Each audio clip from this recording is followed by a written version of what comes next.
सुप्रख्यात राष्ट्रीय योग गुरु तथा आयुर्वेद चिकित्सा विशेषज्ञ डॉक्टर राकेश प्रकाश निगम ने दुखी मन से कहा, आजकल योग केवल प्रदर्शन हो गया है, जबकि यह मोक्ष का माध्यम है। डॉक्टर निगम ने ये बातें वर्ल्ड एक्सप्रेस संपादक राजकुमार हंस को दी गई खास मुलाकात में कही। इस दिलचस्प वैचारिक मुलाकात का ब्यौरा इस प्रकार है। वर्ल्ड एक्सप्रेस चैनल के समस्त दर्शकों का हार्दिक अभिनंदन। देश विदेश में जो भी दर्शक देखते हैं वर्ल्ड एक्सप्रेस, उनसे हमारा अनुरोध है कि आप अपनी प्रतिक्रिया अवश्य दें। हम कई प्रतिभाओं से आपको मिलवाते आए हैं। उन प्रतिभाओं की प्रतिभा को आपने काफ़ी आत्मसात किया है और काफ़ी सराहा है।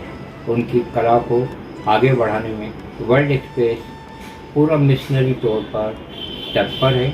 आज हम मिलवाने जा रहे हैं आपको अहिल्या नगरी की और हमारे मध्य प्रदेश की एक बहुत शानदार प्रतिभा। वह हैं डॉक्टर राकेश निगम जी, जो कि अपनी सेवाएं दे रहे हैं चिकित्सा क्षेत्र में। निगम दंपति का हम अभिनंदन करते हैं। नवरात्रि के इस पावन अवसर पर हम लोग उपस्थित हैं उनके निवास स्थल पर। निगम जी, आपका स्वागत है। प्रथम सवाल हमारा यह रहेगा कि आपका जन्म कहाँ हुआ, आपका जन्म दिनांक क्या है, और दूसरा ये आपके पूज्य माता पिता जी का शुभ नाम क्या है, हमारे दर्शकों को बताने का आप कष्ट करें। मेरा नाम डॉक्टर राकेश प्रकाश निगम।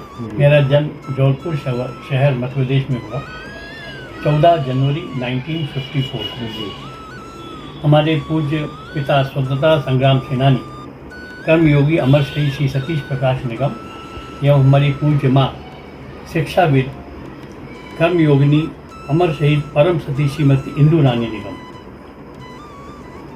फिर आपकी पढ़ाई? मेरा ग्रेजुएशन रायपुर से हुआ, शासकीय आयुर्वेद महाविद्यालय रायपुर से, और पोस्ट ग्रेजुएशन एमडी इन आयुर्वेदिक मेडिसिन लखनऊ विश्वविद्यालय लखनऊ से हुआ। इसके अलावा मैंने पंचकर्म का स्पेशल कोर्स जामनगर आयुर्वेद विश्वविद्यालय से और केरल में राष्ट्रीय पंचकर्म संस्थान केरल चेरतुर्ती से किया। इसके अलावा योग पर हमारे प्रथम गुरु हमारे पूज्य माता पिता थे।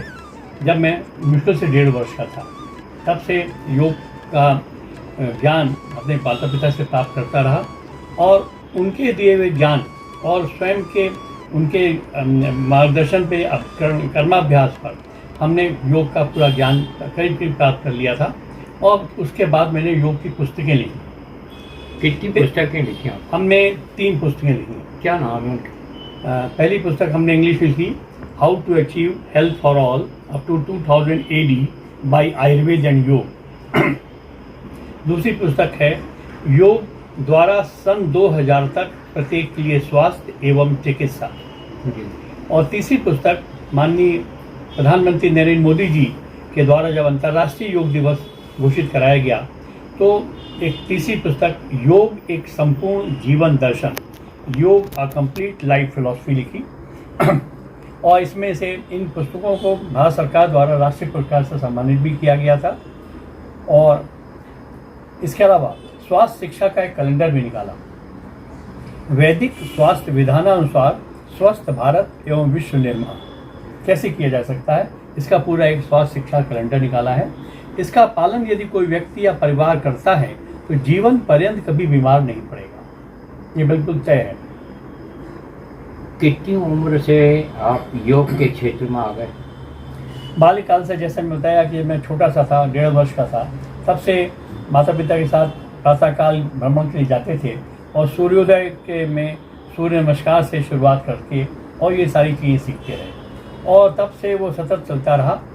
और माता पिता के प्रेरणा से उनकी निर्मम हत्यावश मृत्यु के बाद हम योग का कोर्स करने के लिए, योग लोग क्या कर रहे हैं, योग के बारे में क्या जानते हैं, वो जानने की दृष्टि से केवल धाम लोनावाला गए। एक प्रश्न आपसे यह है कि एक दुखद प्रसंग हुआ जी, उज्जैन में आपके माता पिता की हत्या कर दी गई जी। इसके बारे में आप क्या बताना चाहेंगे? कैसे हत्या हुई, हत्यारे कौन थे? उस वक्त तो नहीं मालूम पड़ा, लेकिन उस तत्कालीन जो एसपी थे उज्जैन में, विजय शुक्ल जी, उनका कहना था कि ये पारदी गैंग का काम है, जी जो चट्टी बनियान पहन करके इस ढंग के मर्डर करते हैं, ये उन्हीं का काम है, ऐसा उनका उस वक्त अनुमान था। ये कब हुई है क्या? ये 22-23 दिसंबर 1990 की रात में 400 साईनाथ कॉलोनी, सेठी नगर, उज्जैन के स्थित निवास में हुई। ये आपको न्याय मिला इसमें? कोई न्याय नहीं मिल पाया। 21 साल बाद 28 जुलाई 2011 को वो पारदी गैंग का मुखिया ददनिया पारदी पुलिस के हत्थे पकड़ा गया। उज्जैन पुलिस ने ही उसको गिरफ्तार किया, लेकिन सज़ा उसको नहीं हो पाई, जबकि पुलिस ने बिल्कुल डीएनए, ब्लड टेस्ट और सारी चीज़ें मिलान करके केस प्रस्तुत किया था, पर उसके बाद भी उसको सज़ा नहीं हुई। लेकिन वर्तमान में वो अभी भी राजगढ़ जेल में बंद है।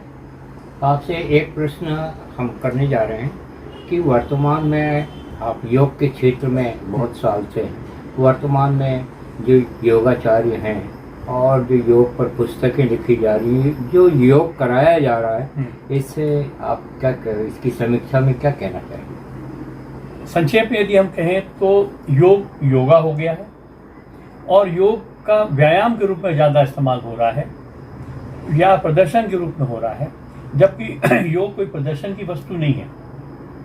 योग स्व अनुभव की वस्तु है या विषय है या ज्ञान है। वस्तुतः यह एक जीवन दर्शन है। भारत के 6 जो दर्शन हैं, आस्तिक दर्शन, उनमें से योग चौथा दर्शन है और इसका ये एक जीवन जीने की कला है।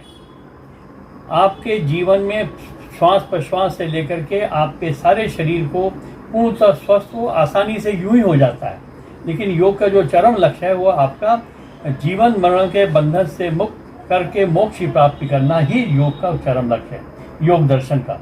और इसीलिए मुझे एक पुस्तक जो अंत में लिखनी, दोनों किताबें में हमने ये बात डाली है, और योग एक संपूर्ण जीवन दर्शन में विशेष रूप से इस बात का सचित्र स्वयं के चित्र और परिवार के और कुछ हमारे शिष्यों के चित्र के साथ हमने योग दर्शन को वर्तमान समय में पूरे विश्व मानवता के कल्याणार्थ प्रकाशित किया है।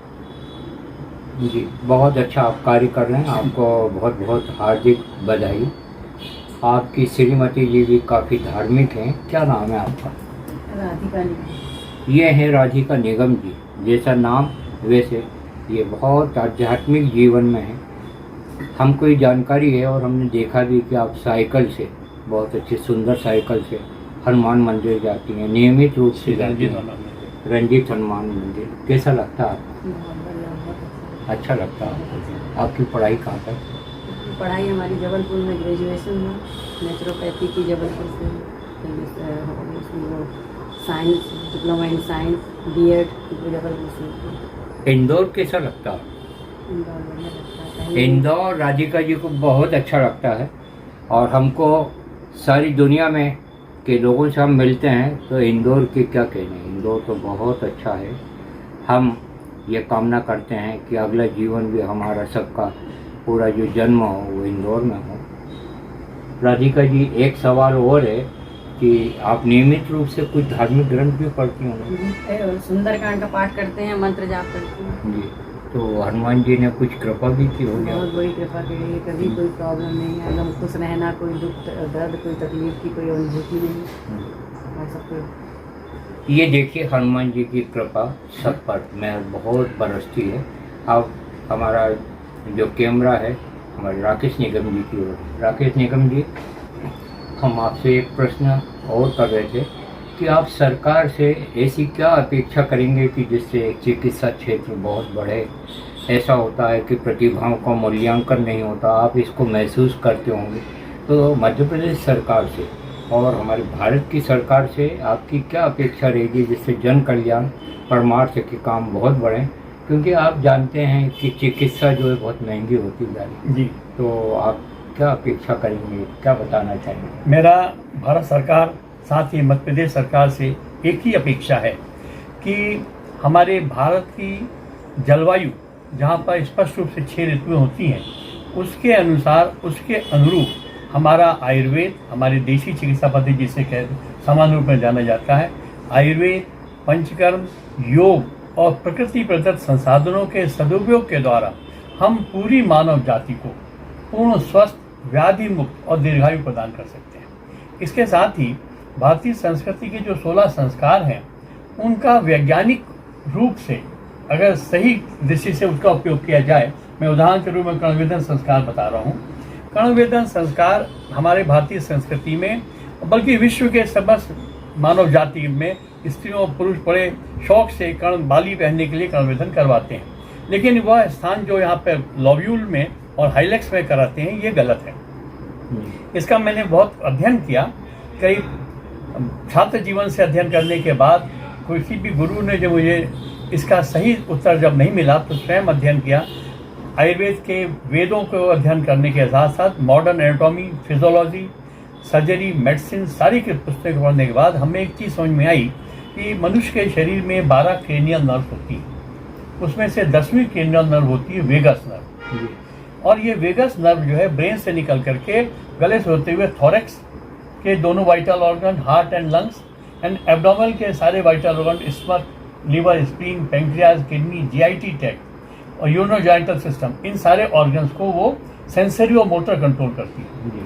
तो हमने अध्ययन में ये पाया कि जब ये वेगस नर्व डिमिनिश फंक्शन होते हैं, इसके फंक्शन किसी कारणवश खान पान या रहन सहन की गलत आदतों की वजह से डिमिनिश्ड हो जाते हैं, कम हो जाते हैं, तो इन ऑर्गन्स की बीमारियां होती हैं। और यदि ये वेगस नर्व एक्टिवेट रहती है तो इन ऑर्गन्स की बीमारियां ही नहीं होती। बहुत कुछ अध्ययन करने के बाद हमको वेगस नर्व पूरी ब्रेन से लेकर के अंदर तक है, उसकी सिर्फ एक ब्रांच, ऑरिकुलर ब्रांच, कान में पिलना जिसे हम ऑरिकुलर कहते हैं मेडिकल लैंग्वेज में, और सामान्य भाषा में वह कर्ण कहता है, इसके बीचों बीच बाल से बारीक नर्व कौंका से होकर गुजरती है। कौंका एक स्थान है, ये मैं दिखा रहा हूँ, ये यहाँ से बाल से बारीक नर्व निकलती है। इस पर अगर वेदन कर दिया जाए या इसके ऊपर वेदन कर दिया जाए तो इसमें 1 या 1.5 ग्राम की बाली बना दी जाए तो उससे कांस्टेंट प्रेशर क्रिएट होता रहता है और पूरी वेगस नर्व एक्टिवेट होती रहती है। तो इसका इस्तेमाल सबसे पहले हमने 25 दिसंबर 1990 की कोई दिन अपने पूज्य माता पिता के आशीर्वाद से ब्रोंकल अस्थमा के लिए एक विशेष शिविर उज्जैन में लगाया था, जिसमें तत्कालीन member of parliament doctor Satyanarayan Jatiya मुख्य अतिथि थे और उस वक्त विकास पार्टी के अध्यक्ष थे डोंगरे साहब, उनकी अध्यक्षता थी।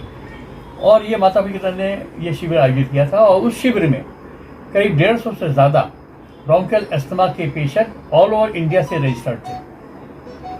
और उसके 2 दिन पहले हमारे पूज्य माता पिता का निर्मम हत्यावश मृत्यु हो गई।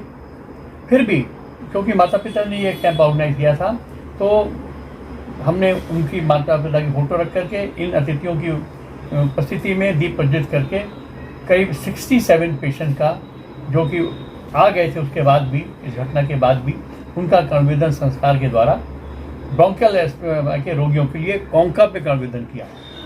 परिणाम ये हुआ कि वो 67 के सभी के सब पेशेंट बिना किसी दवा के सिर्फ कर्णवेदन के द्वारा, सही स्थान पे कर्णवेदन के द्वारा पूर्ण स्वस्थ हो गए और फिर पेशेंट से पेशेंट आने लग गए और ये सिलसिला बढ़ता ही गया। बहुत अच्छी बात आपने बताई। एक प्रश्न आपसे और है, क्योंकि हम आपसे मिलकर बड़े प्रभावित हुए और आपकी किताबें हमने पढ़ी हैं निगम जी। आप एक संस्था चलाते हैं, उस संस्था का क्या नाम है और दूसरा वो संस्था क्या करती है और कब से चल रही है? और अब मेरा ये प्रश्न था कि संस्थाएं बहुत चलती हैं, उनको सरकारी मदद भी होनी चाहिए, तो ऐसी संस्था, ऐसी प्रतिभाओं को सरकार मदद करे, तो वो संस्था का क्या नाम है जिसको आप संचालित करते हैं? इंदु ज्योति अंतर्राष्ट्रीय आयुर्वेद पंचकर्म योग शोध संस्था। कब से?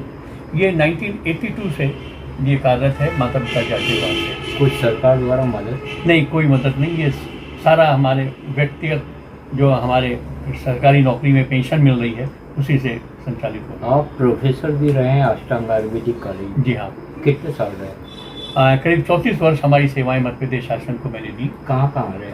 हम पहली पोस्टिंग हमारी उज्जैन में हुई। हाँ जी। फिर धन्वंतरी आयुर्वेद महाविद्यालय उज्जैन में, फिर जबलपुर में शासकीय आयुर्वेद महाविद्यालय जबलपुर, उसके बाद फिर इंदौर में, फिर रीवा में और फिर इंदौर में। आपकी सेवाएं बड़ी सराहनीय और हम अभिनंदन करते हैं। तो हम आपसे एक प्रश्न और कर रहे थे कि आपका क्या संदेश रहेगा राष्ट्रवासियों को? हमारे देश की जलवायु और वातावरण को देखते हुए यदि हम वैदिक स्वास्थ्य विधान अनुसार जीवन जीने की कला को अभ्यास में ले लें, सिर्फ जाने नहीं, उसको कर्माभ्यास में ले लें, तो जीवन पर्यंत, और साथ में कर्मविधान संस्कार के सही स्थान पर कर्मविधान करवाएं, तो हमें जीवन पर्यंत पूर्ण स्वास्थ्य के साथ साथ व्याधि मुक्त दीर्घायु प्राप्त हो सकती है। जैसे अभी आपने कहा वैदिक चिकित्सा, जी, तो क्या उसकी व्याख्या करेंगे? वैदिक स्वास्थ्य विधान से तात्पर्य यह है कि हमारे वेदों में, अथर्ववेद में जी, आयुर्वेद का विशेष वर्णन किया गया है। हाँ, और अथर्ववेद के आधार पर ही हमारे ऋषि मनीषियों ने चरक संहिता, सुश्रुत संहिता और वाग्भट संहिता, अष्टांग हृदय और संग्रह का प्रकाशन किया, जी, पब्लिश की उस जमाने में। और उनमें जो विधान बताए गए, ब्रह्म मुहूर्त में उठने से लेकर के दिनचर्या, रात्रिचर्या और 6 ऋतुओं की ऋतुचर्याएं, उसमें खान पान, रहन सहन के तरीके, आहार निद्रा और ब्रह्मचर्य का कड़ाई से पालन, आहार के नियम, ब्रह्मचर्य का पालन और निद्रा का पूर्ण ज्ञान, तो ये आहार निद्रा और ब्रह्मचर्य त्रिउपस्तंभ कहलाते हैं स्वास्थ्य के। इनका सही ढंग से पालन किया जाए और साथ में मौसमी परिवर्तन में होने वाली चीज़ों के आधार पर जो हमारे देश में ऋतुओं के अनुसार से फल और सब्जियां होती हैं, उनका सेवन किया जाए और स्वस्थ रहने के नियमों का पालन किया जाए, स्वस्थ व्रत के नियमों का पालन किया जाए। योग का पूरे अष्टांग योग, यम, नियम, आसन, प्राणायाम, प्रत्याहार, धारणा, ध्यान और समाधि का सही सम्यक रूप से पालन किया जाए, तो वो व्यक्ति पूर्ण काल तक अच्छी दीर्घायु को प्राप्त होता है, स्वस्थ होता है और किसी प्रकार की उसको व्याधि नहीं होगी, यह बात निश्चित है। बहुत पारंगत हैं आप योग में और चिकित्सा क्षेत्र में। हम आपका बहुत अभिनंदन करते हैं और ऐसी प्रतिभा पर हमें गर्व है। हम सरकार से आग्रह करेंगे कि इतनी अच्छी प्रतिभा, कायस्थ समाज से को आप बिलोंग करते हैं, गोपाल दास जी, नीरज, डॉक्टर हरिवंश राय बच्चन, महान पत्रकार रघुवीर सहाय, इस समाज के हुए और राष्ट्र के हुए, अंतर्राष्ट्रीय स्तर पर हुए। एक प्रश्न और कि कभी आपने विदेश यात्राएं भी की होंगी? जी हाँ, कहाँ? हमें ये सौभाग्य पूज्य मातृपिता के आशीर्वाद से प्राप्त हुआ 9 जुलाई अगस्त 1987 में, जिसमें हमको नैरोबी में आमंत्रित किया गया था। 5th world conference ICEA, international community education association की आयोजित की गई थी, जिसमें हमारा पेपर था community education for healthy living by Ayurveda and योग। इसका शोध पत्र वाचन करने के लिए मैं गया था भारत सरकार के प्रतिनिधि के रूप में, और वहाँ पर 60 देशों के VIP डेलीगेट्स, जिसमें वाइस चांसलर्स, प्रिंसिपल्स, डीन और प्रोफेसर से इन्वाइटेड थे। वहाँ पर हमारा पहला शोध पत्र आयुर्वेद और योग का एकमात्र शोध पत्र था। जब इसका वाचन हुआ तो सारे कंट्रीज़ के डेलीगेट्स जो थे, उन्होंने ये जानना चाहा कि what is Ayurveda, what is योग। हमें इसका ज्ञान नहीं है, इसका विस्तार से ज्ञान कराने के लिए डॉक्टर निगम साहब का स्पेशल सेशन ऑर्गेनाइज किए जाए। तो उन लोग की विशेष मांग पर आयोजकों को विशेष सेशन ऑर्गेनाइज करने पड़े और 7 दिन तक मैंने उन लोगों को योग और आयुर्वेद का ज्ञान दिया। तो इस तरह से जुलाई 1987 में विश्व के 60 देशों के VIP डेलीगेट्स को मुझे योग और आयुर्वेद का ज्ञान देने का सौभाग्य प्राप्त हुआ। बहुत बहुत बधाई आपको। एक प्रश्न और, क्योंकि पत्रकार जिज्ञासु होते हैं और सारे इंटरव्यू लेते हैं प्रतिभाओं के और उनको जानकारी संग्रहित करके जनता को नई नई जानकारियां देने का कार्य करना चाहिए और हम वही कर रहे हैं। आपसे एक प्रश्न और, ऐसी कोई संस्था है या ऐसा कोई सेंटर है जो सरकार द्वारा या किसी संगठन द्वारा मध्य प्रदेश में संचालित होता हो, जिसमें चिकित्सा का पूरा आयुर्वेदिक का नॉलेज दिया जाता हो या योग का ज्ञान दिया जाता हो, ऐसा आपकी कोई जानकारी है? ऐसी कोई विशेष संस्था प्राइवेट सेक्टर पे नहीं है। सरकारी तौर में शासकीय आयुर्वेद महाविद्यालय हैं जो मध्य प्रदेश शासन संचालित करता है। इसके अलावा कोई लाइब्रेरी हो? नहीं, ऐसा कुछ भी नहीं है। बल्कि मैं चाहूँगा कि मैं जो कार्य कर रहा हूँ यदि मुझे शासन और प्रशासन की तरफ से हमें सिर्फ स्थान की और भवन की कोई व्यवस्था हो जाए, ताकि मैं ये जो कार्य हम कर रहे हैं इसको हम धरातल में ला करके मानव कल्याण में उसका उपयोग कर सकें, तो मुझे बहुत खुशी होगी। क्योंकि जो ज्ञान है मेरा, या जो भी मैंने तैयार पुस्तकें लिखी हैं, वो मानव कल्याण के लिए लिखी हैं, अपने लिए नहीं लिखी हैं। आयुर्वेद पर कोई पत्रिका भारत से निकलती हो? हाँ, आयुर्वेद की बहुत सी पत्रिकाएं निकलती हैं भारत से। 2-4 नाम बताइए। जैसे आयुर्वेद विकास है, धन्वंतरी है, हाँ, इवन आपकी गीता प्रेस गोरखपुर से भी योग की बहुत सी किताबें निकली। योग एक जीवन योग दर्शन के रूप में है, योग पतंजलि योग सूत्र हैं, जी।